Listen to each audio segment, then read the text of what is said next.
I'm Paul Schneider, head brewer and partner at Cinderlands Beer Company in Pittsburgh, Pennsylvania, and I'm here to help you HyperBoost your beer.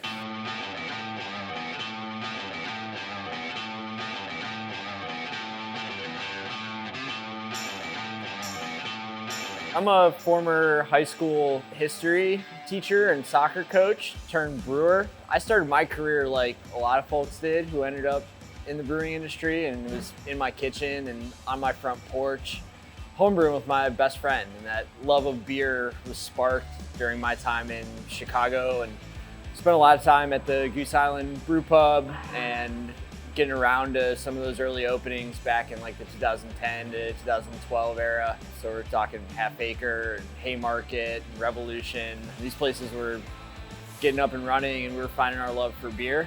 Here we are in Pittsburgh now.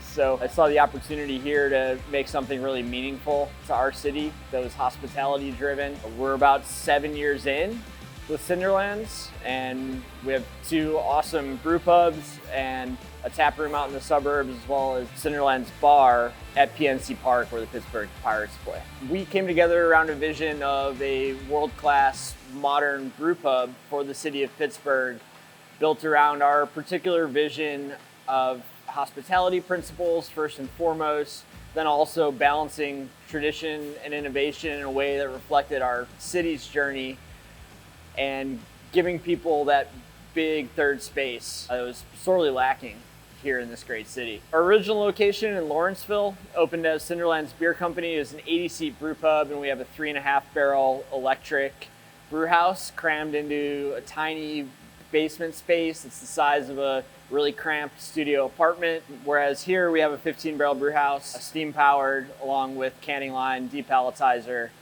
15 barrel fermenters, 15 barrel bright tanks, as well as 30 barrel fermenters and bright tanks, and 2 30 barrel lager tanks, and a barrel aging room as well. So our mission here is to share a world-class version of a modern brew pub with this city that we love. And that means tying together beer and food in a way that complements each other and comes together around that warm, friendly hospitality experience that made us fall in love with beer. But then fast forward from our opening to March 2020, and we have over 500 seats for customers that we love filling every day, and we couldn't do that anymore. So we had to pivot on a dime like everybody else and try to make sense of how to exist and survive through COVID.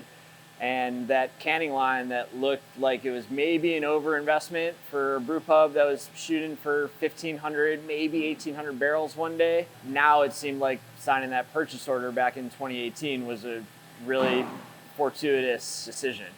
So we transitioned at that point to translating our hospitality vision around beer into a packaging brewery that was making those kinds of beers for the city of Pittsburgh. But now people were taking those 100% of them to their homes and having them there rather than in our space with our food. That dynamic totally changed how we approached our beer, both in terms of what we thought of as our mission for what we were making and who and where, as well as how we went about making them, who our partners were in getting that beer to people, and how those beers had to exist within those sales channels.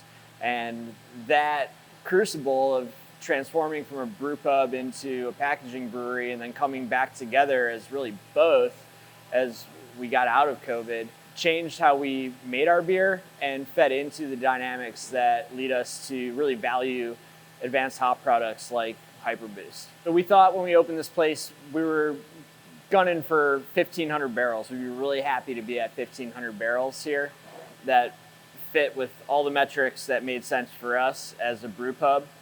And I'll tell you right now, we're brewing at a 120 barrel a week pace, which puts us around 6,200 barrels. So obviously far beyond what we ever anticipated or planned for as a brewery. And part of the dynamics that changed there are that, beer that we were selling 100% over the bar directly to customers in 4-packs, a lot of that is now going out to retail partners, sometimes through wholesale channels, sometimes through self-distribution. So the dynamics of those changes mean that for a large chunk of our beer, especially our core range and seasonal beers that we're selling through wholesale, there's margin to consider. There's a cost of goods target for each tier of our beer. Our brands have to slot really well into these different UPC tiers that we've positioned to hit retail at the right price. And meanwhile, we have a whole other range of beers that are really built for the brewpub and built for key accounts and self-distribution, where we still get to act like a brewpub and we still get to make beer that doesn't really hew to dollars and cents, but it matters a lot more that it's as good as it can be, as punchy as it can be, as expressive, as big, as bold, and as exploratory as we can imagine. So as a brewery, we're kind of living in both those spaces all the time, and I can tell you that HyperBoost, as well as other advanced hop products, they've found a home in kind of both of those channels for us. It makes sense to help us drive at that cost of goods and margin problem on the wholesale and self-distribution side. And for beers that we're really trying to punch up and make really intense and extreme in their hop saturation, it really helps us deliver those aromatics in those beers too. To learn more about hyperboosting your beer, click the link below.